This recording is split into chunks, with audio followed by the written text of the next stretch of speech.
जय जय राम, जय सिया राम, जय जय सिया राम।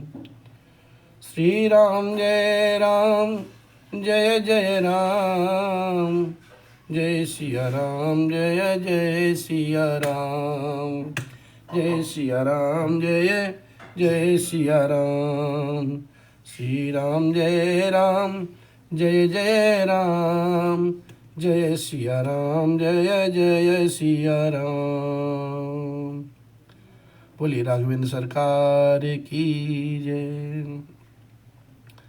द्वाविंशः सर्गः। श्री वाल्मीकि रामायणे बालकांड। राजा दशरथ जी का स्वस्ति वाचन पूर्वक राम लक्ष्मण को मुनि के साथ भेजना, मार्ग में उन्हें विश्वामित्र जी से बला और अतिबला नामक विद्या की प्राप्ति।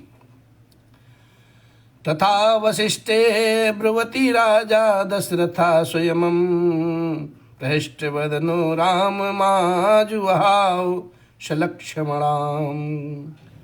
कृतस्तोऽस्य तरं मात्रा पित्रा दशरथेन च क्रोधासा वसिष्ठेन मंगलैर अभिमंत्रितम। वशिष्ठ जी के ऐसा सहम जाने पर राजा दशरथ जी का मुखारविंद प्रसन्नता पूर्वक खिल उठा। उन्होंने स्वयं ही लक्ष्मण सहित श्री राम जी को अपने पास बुलाया है। फिर माता कौशल्या, पिताजी दशरथ जी और पुरोहित वशिष्ठ जी ने स्वस्ति वाचन करने के पश्चात उनका यात्रा संबंधी मंगल कार्य संपन्न किया। श्री राम को मंगल सूचक मंत्रों से अभिमंत्रित किया गया। शापुत्रम मूर्धन्यपाघ्नाय राजा दशरथस्तदा ददौ कुशिके पुत्राय सुप्रीतेनान्तरात्मना। ततो वायु सुख स्पृशो निर्जस्य को वो तदा विश्वामित्र गतं रामं दृष्ट्वा राजीवलोचनम्। पुष्पवृष्टिर्महात्यासीद् देवदुन्दुभिस्तनैः शंखदुन्दुभिर्निर्घोषः प्रयाते तु महात्मनि। उस समय धूल रहित सुखदायिनी वायु चलने लगी। कमल नयन श्री राम जी को विश्वामित्र जी के साथ जाते देख करके देवताओं ने भी आकाश मार्ग से वहाँ फूलों की वर्षा, बड़ी भारी वर्षा की। देव दुंदुभियाँ बजने लगीं। महात्मा श्री राम की यात्रा के समय शंखों और नगाड़ों से ध्वनि होने लगी। साहब विशंखो विश्वामित्रो यावग्ने ततो रामो महायसाः काकपक्षधरो धन्वे तं च सौमित्रन्वगात।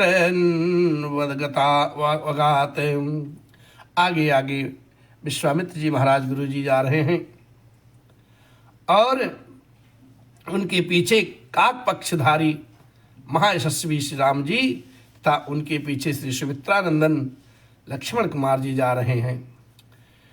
कलापिनौ धनुष्पाणे शोभयानौ दिशौ दश सुमित्रा विश्वामित्रं महात्मानं त्रिदिशेर्षा विपन्नगौ। उन दोनों भाइयों ने पीठ पर तरकस बांध रखे हैं।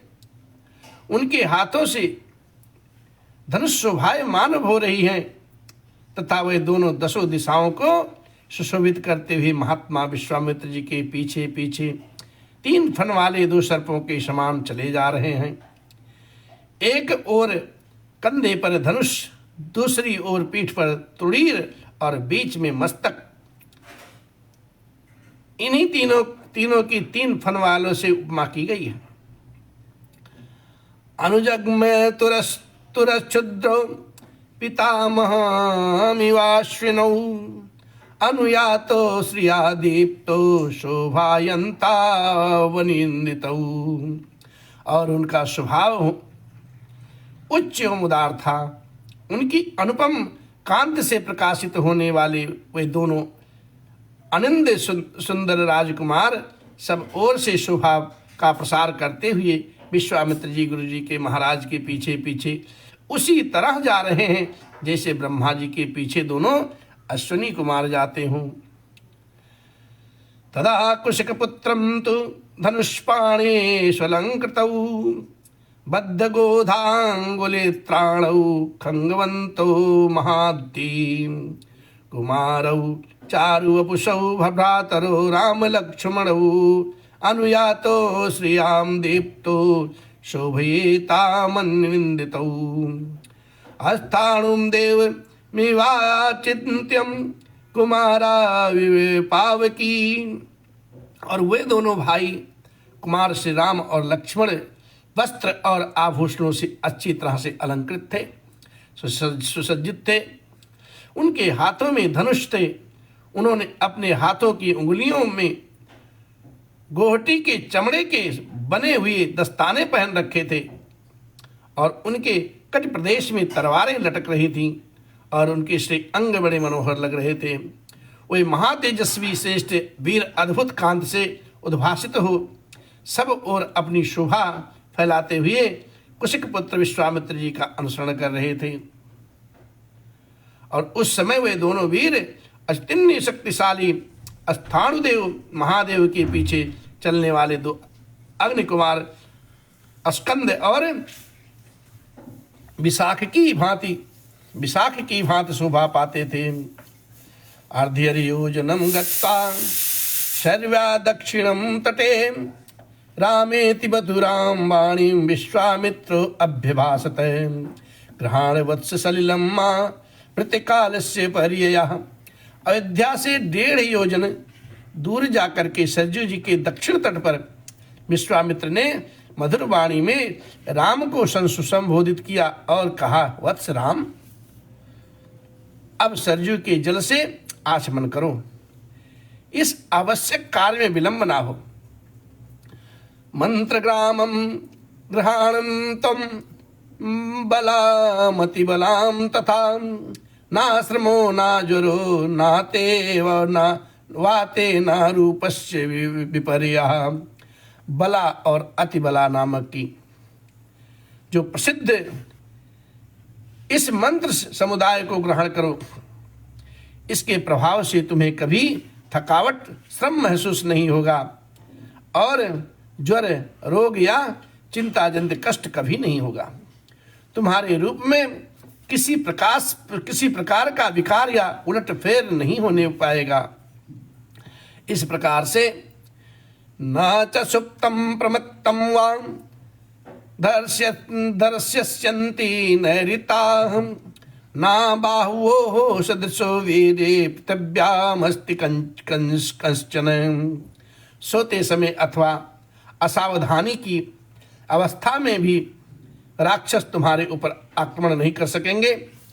इस भूतल पर बाहुबल में तुम्हारी समानता करने वाला कोई ना होगा। त्रिशलेकेषु आराम ना भवेत् सदृशत दृश्यश्वतो बला अतिबलां चयो पठस्तात राघव। हे तात रघुनंदन राम, बला और अतिबला अभ्यास करने से तीनों लोकों में तुम्हारे समान कोई नहीं रह जाएगा। ना सौभाग्ये ना दाक्षरे ना ज्ञाने बुद्धि निश्चयी नोत्तरे प्रतिवक्तव्ये समो लोके तवानघ।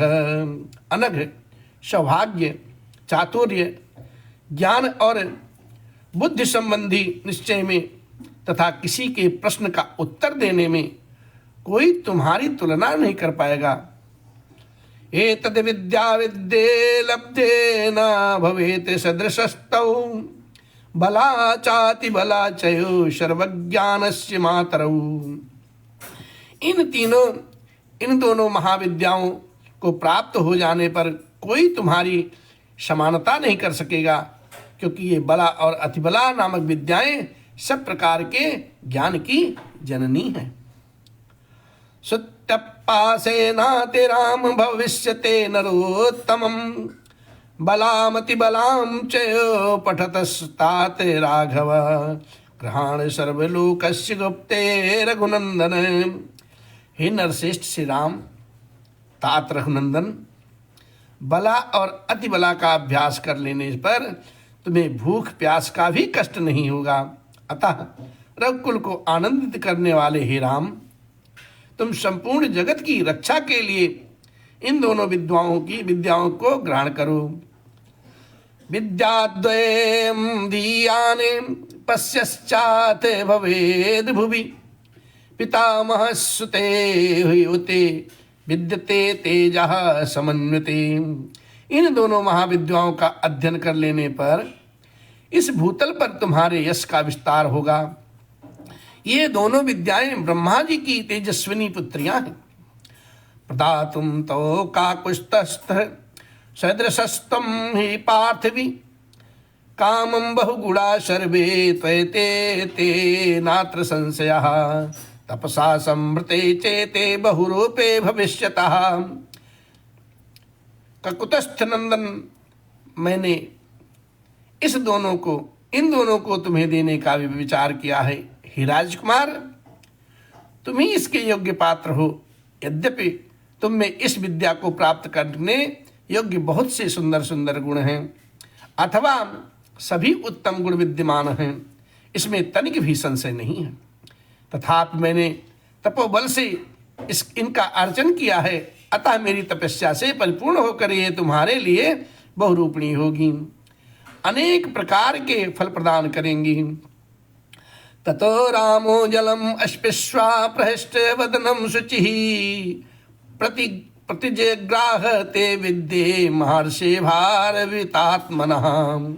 तब श्री राम जी ने आचमन करके पवित्र हो गए। उनका मुख प्रसन्नता से खिल उठा।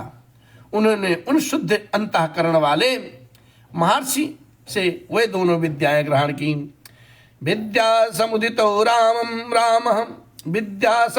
रामः सुशुभे भीम विक्रमः सहस्त्र रश्मिर भगवान शरदीय दिवाकरः। विद्या से संपन्न होकर भयंकर पराक्रमी श्री राम सहस्त्रों किरणों से युक्त सतकालीन भगवान सूर्य के समान शोभा पाने लगे। गुरु कार्याणि सर्वाणि नियुज्य कुशिकात्मजे उशुस्ताम रजनीम तत्र शरीराम सुमुखम त्रयः। तत्पश्चात श्री राम ने विश्वामित्र जी की सारी गुरुजनोचित सेवाएं करके हर्ष का अनुभव किया। फिर वे तीनों वहां सरजू के तट पर रात में सुखपूर्वक रहे। दशरथ नृप सून सत्यमाभ्याम तृणशयने अनुचिते तदोषिताभ्याम कुशिक सुतवचो अनुलालिताभ्याम सुखमीसा विभो विभावरी च। राजा दशरथ जी के वे दोनों श्रेष्ठ राजकुमार उस समय वहां तृण की सैया पर, जो उनके योग्य नहीं थी, वहीं सोए। महर्षि विश्वामित्र अपनी वाणी द्वारा उन दोनों के प्रति लाड प्यार प्रकट कर रहे थे। इससे उन्हें उस रात बड़ी सुखमयी सी प्रतीत हुई। इस प्रकार से श्री वाल्मीकि निर्मित आर्ष रामायण आदि महाकाव्य के बालकांड में 22वां सर्ग संपन्न हुआ। श्री राम जानते हैं जो भी भला बुरा है, मेरे राम जानते हैं जो भी भला बुरा है।